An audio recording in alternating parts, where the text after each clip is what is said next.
It is a thematic day to talk about nature and land use and the oceans. So, with our panelists today, we're going to take a little time not to think about the human impact on humanity, but the human impact on everything on this planet that is not us, and how nuclear energy can, in fact, help with this. So, I'm going to introduce our panelists one by one, and I'm going to ask them to share with us a fact or something about how nuclear energy can help with preserving nature as we are also trying to reduce climate change. Next, we're going to introduce Christian Barnard, who is a conservative for conservation. He, in fact, is the president of the American Conservation Coalition. Is that correct?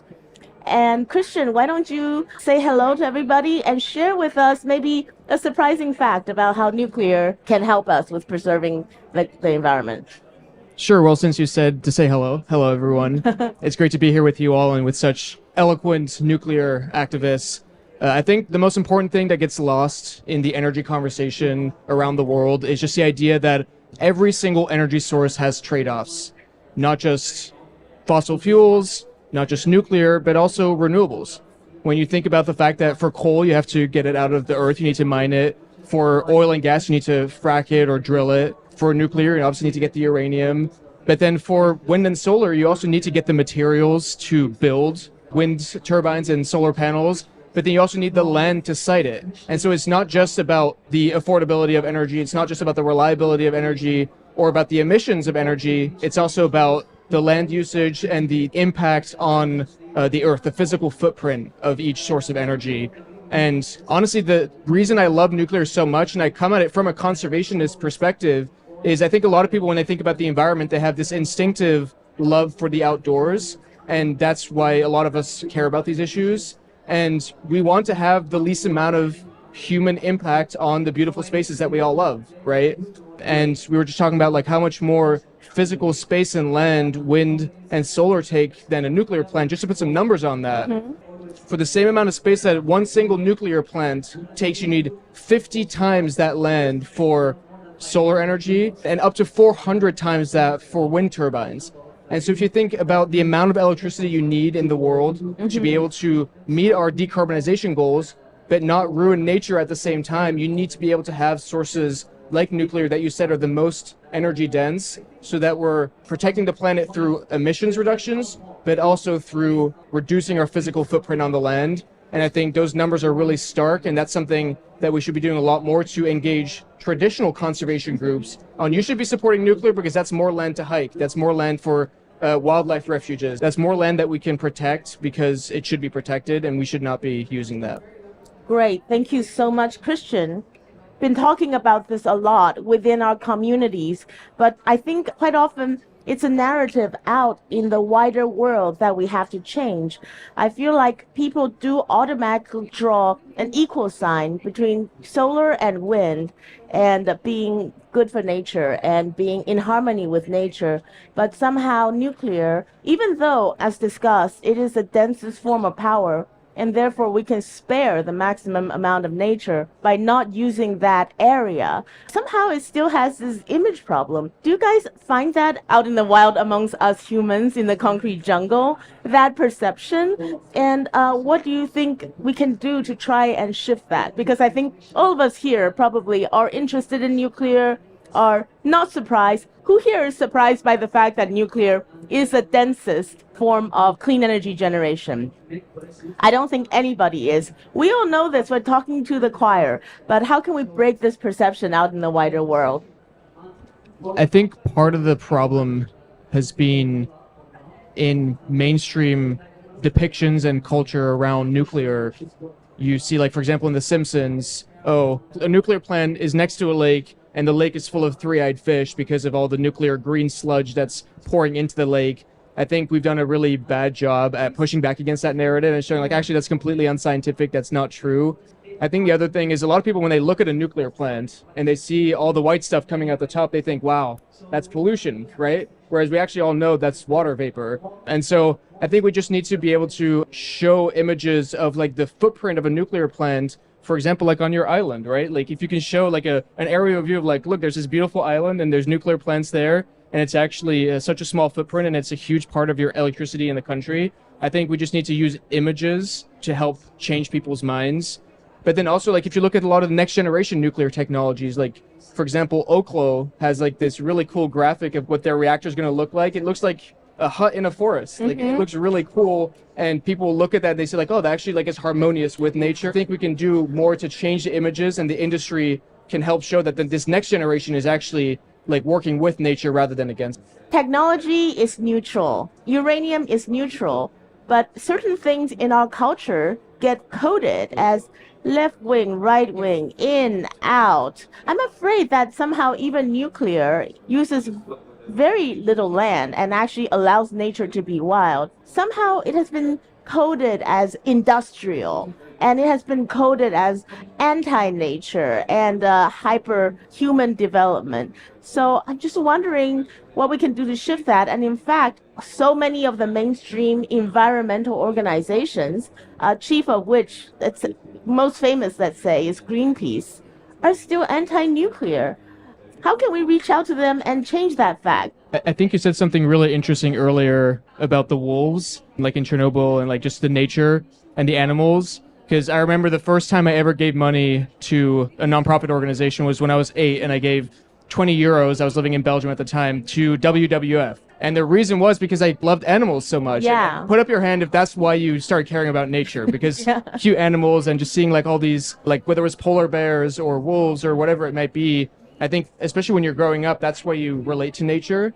And maybe that's something that the nuclear industry could be doing a lot better of, is like start producing like images of nuclear plants with thriving wildlife around it. Like we see Diablo Canyon in California, there's sea lions off the coast thriving. You see wolves around Chernobyl, you see swans in Finland, you see all these nuclear plants across the world where you have thriving wildlife.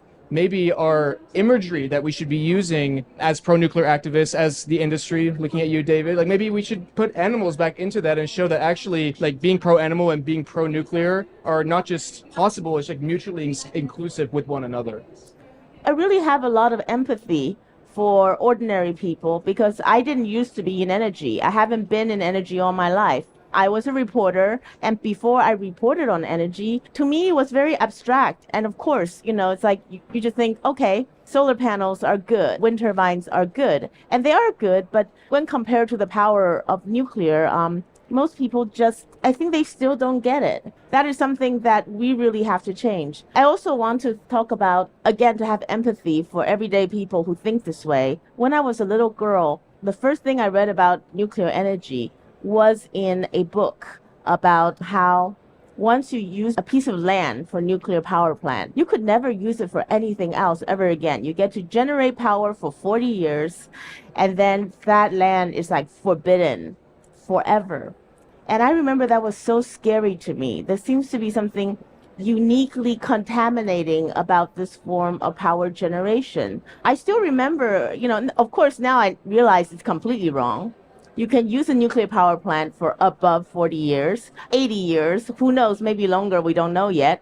And also you can return the land completely to nature, and we've done that. But this association is so deep in people. I would like to invite our panelists to tell us, how can we break that association and reintroduce nuclear as a friend of nature? And how can we do it not one at a time, but en masse? I was going to say, what's interesting in the United States is that data shows that the closer you live to a nuclear plant, the more likely you're to be pro-nuclear. So I think part of it is that like when you have that proximity to it and you understand it, you're actually very much pro-nuclear. It's difficult not to be. And somebody, I forget who it was, said something really interesting about how in the public narrative, wind and solar is like portrayed as this natural thing, and nuclear is seen as this like uniquely industrializing force. I think we all like know the advertisements you see of like rolling hills with wind turbines, Yeah. or like the solar panels. Like you see like an electric vehicle advertisement on TV, and you see like the wind turbines and the solar panels in the background, and like that's very much portrayed as the energy of the future. And I think that's something again that I feel like the nuclear industry could do more on, is to show what like this next generation of nuclear technology actually looks like. Wait, we should be putting out ads that show like the nature aspects of nuclear, like the animals around it, like the Oklo stuff. Like people don't have any image of nuclear beyond like the nuclear plant from The Simpsons and the three-eyed fish, or the cooling tower that looks like it's emitting pollution. But we could be like doing those really cool like advertisements and videos that show that actually this is high tech, this is awesome, this is something not to be afraid of, and like start inserting that into the mainstream consciousness of how people think about where their electricity comes from. Yeah. And it's really weird about when you think that wind and solar are so prevalent in those ads, because nuclear in the US is by far the largest source of clean electricity. So it's not like this is a niche thing. Like, we should be showing this everywhere because it is providing a lot of energy for a lot of people. And it's almost unfortunate because people with a nuclear power plant in their backyard welcome nuclear, but there aren't that many people with a nuclear power plant in their backyard because we simply don't have that many. We don't need that many. It is that powerful. I would like to open up the floor to any questions that you might have for our panelists. I invite you all to, or even share if you have a personal experience about this or something that you'd like to say on this topic. I would really love to hear from you. When it comes to nuclear waste, what do you think are the most nature-friendly solutions? I think the last thing to add on that is there's only one source of energy in the history of the world that takes care of its own waste. Yes. And it's nuclear energy. Yes. Like when you think about fossil fuels, obviously you're releasing waste into the air, pollution. When you think about wind and solar, like when you have the wind turbines that are no longer working, or the solar panels, like those go into a landfill, or you need to do something with them. Nuclear is the only one that actually gathers its own waste and keeps it either on site or in a geological repository. And most people just don't understand that. They think it goes into the waterways or goes into the air. No, it's like in the US at least, it's kept on site. It's kept in these incredible caskets that are like concrete and steel, and the radiation doesn't leak out of it. And it's really quite incredible to think that compared to every other energy source, it's the only one that takes care of its own waste. And we're almost about to round up. I asked our panelists for any final thoughts. Most people here agree, and that's great. But at the same time, that's also problematic because we need the people out there in the real world to agree with us as well. And so I think the takeaway that I have from this, when we all go back to our different countries, 5 different countries represent 6 actually with the moderator, is we need to be using more cool photos for nuclear, need to be using more animals, more nature, and make this visually something people can relate to. Because nobody looks at a cooling tower and says, oh, I relate to that. But if you have an image of the wolves or the swans or the cool forests around the nuclear plant, that's what people relate to. And we need to all go back to our own countries and make sure that people in the real world, not at COP, in the real world, understand this. So the panel's ended. Please reach out to our panelists. We're still around to chat. And I challenge all of you to go out there and spread this message. Thank you very much.